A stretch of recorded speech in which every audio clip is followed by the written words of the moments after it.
আসসালামু আলাইকুম। সিদ্রা token swap করার পর মেন ব্যালেন্সে টোকেন আসছে না, এটা অনেকেই বলছেন। এই মেন ব্যালেন্সে আসছে না সোয়াপ করার পর। তো এটা অনেকেরই প্রবলেম হচ্ছে, আমাকে বলেছেন। তো আপনারা যদি সোয়াপ করার পর সেন্ডে একটা ক্লিক করেন, তো সেন্ডে একটা ক্লিক করলে এইখানে আপনার উপরে দেখতে পাচ্ছেন যে ব্যালেন্স আছে, মেন ব্যালেন্সে এখানে সোয়াপ করার পরেও এখানে আসছে না। আপনারা একটু ওয়েট করে নেবেন, ওয়েট করার পর আপনাদের কাজ হবে। যদি তারপরেও না আসে তাহলে আপনারা অ্যাপসটি আনইনস্টল করে দিবেন, সিদ্রা অ্যাপসটি আনইনস্টল করার পর আবার ইনস্টল করে নেবেন। তারপরেও যদি না হয় আপনাদের কাজ হবে আপনার ফোনের ক্রোম ব্রাউজারে চলে আসবেন। আপনার ফোনের ক্রোম ব্রাউজারে চলে আসার পর আমি দেখিয়ে দিচ্ছি কি করবেন। আপনার ক্রোম ব্রাউজারে চলে আসার পর আপনারা উপরে দেখতে পারবেন থ্রি ডট আইকন, ওইখানে একটা ক্লিক করবেন। তারপরে এখান থেকে আপনাদের কাজ হবে সেটিংয়ে একটা ক্লিক করে দেওয়া। তো সেটিংয়ে ক্লিক করে দেওয়ার পর এখানে নিচে স্ক্রল করে আসবেন। নিচে স্ক্রল করে আসার পর এখানে সাইট সেটিং নামে একটা সেটিং পাবেন, সাইট সেটিংয়ে একটা ক্লিক করে দিবেন। তো সাইট সেটিং ক্লিক করে দেওয়ার পর উপরে দেখতে পারবেন অল সাইটস, এখানে একটা ক্লিক করে দিবেন।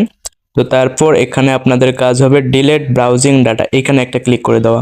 তো এখানে ক্লিক করে দেওয়ার পর নিচে দেখতে পারবেন ডিলেট ডাটা, এখানে একটা ক্লিক করে দিবেন। তো তারপরে এরকম অপশন আসবে, এখানে আপনার সিদ্রা যে অপশনটা আছে, সিদ্রা অপশনটা আপনারা টিক রেখে বাকিগুলো আনটিক করে দিবেন। তো আমার এখানে সিদ্রা একবার আমি ডিলিট করেছি সিদ্রা টিক দিয়ে, তো এখানে আর আসছে না, তো আমি এখানে আনটিক এখানে দিয়ে দিচ্ছি। তারপরে ডিলেটে একটা ক্লিক করব। তো ডিলেটে ক্লিক করে দেওয়ার পর ডিলিট হয়ে যাবে। তারপর আপনাদের কাজ হবে সিদ্রা অ্যাপে চলে আসা। তারপর একটা রিফ্রেশ মারবেন, রিফ্রেশ মারার পর আপনাদের আবারও লগ ইন করতে হবে আপনার অ্যাকাউন্টটা। তো আপনারা আপনার অ্যাকাউন্টটা লগ ইন করে নেবেন। তো আমি লগ ইন করে নিব। তো এখানে ক্যাপচাটা পূরণ হতে হবে, তো ক্যাপচা পূরণ হওয়ার পর আমি আমার অ্যাকাউন্টটা লগ ইন করে নিচ্ছি। আপনারাও আপনার অ্যাকাউন্টটা লগ ইন করে নেবেন।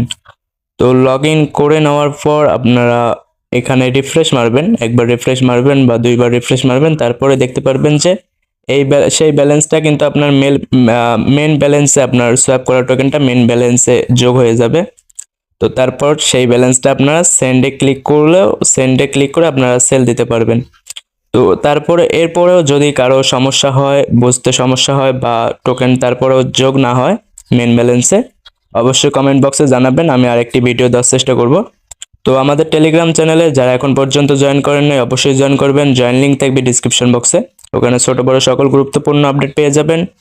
এবং ইউটিউব চ্যানেলটি এখন পর্যন্ত সাবস্ক্রাইব করেননি অবশ্যই সাবস্ক্রাইব করবেন। ধন্যবাদ সবাইকে।